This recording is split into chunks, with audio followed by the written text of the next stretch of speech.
Hey y'all, it's Bree, and yes, I teach the everyday person just like you how to perfect their stitch braids. Now I've already shampooed him, conditioned him, and now we're just applying some serum to his hair before we section it and blow dry it. And when you're doing a tighter curl or a more coarse hair, you want to use the blow dryer comb attachment. So you guys know I use rat tail combs, red one styling gel. You'll need some duckbill clips and some rubber bands.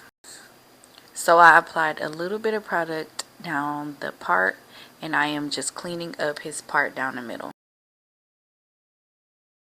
So he is going to have zigzag parts for the braids, and what I do is I keep checking the section as I'm creating the zigzags because I want to make sure each section has the same amount of hair.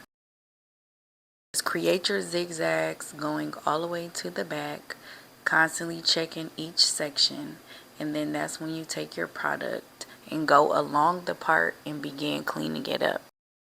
And as you go along each zig and zag cleaning the part up, you just want to make sure that you continue to separate that hair to each side using the comb or the tip of the comb.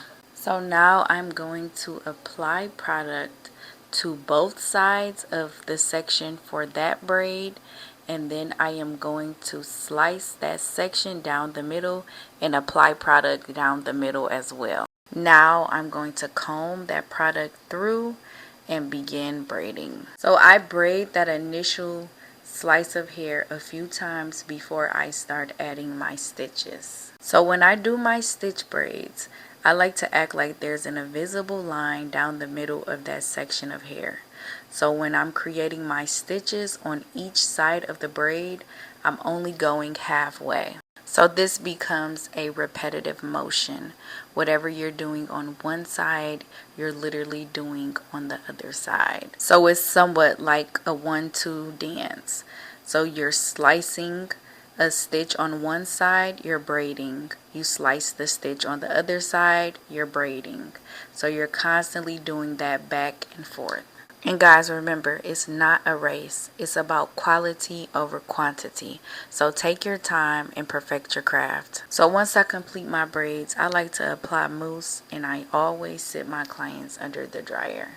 And the very most important step is to always apply your mint manipulation. This is my handmade vegan oil that can be purchased on my website. If you guys like content like this, please subscribe to my channel and comment down below what you guys would like to see next.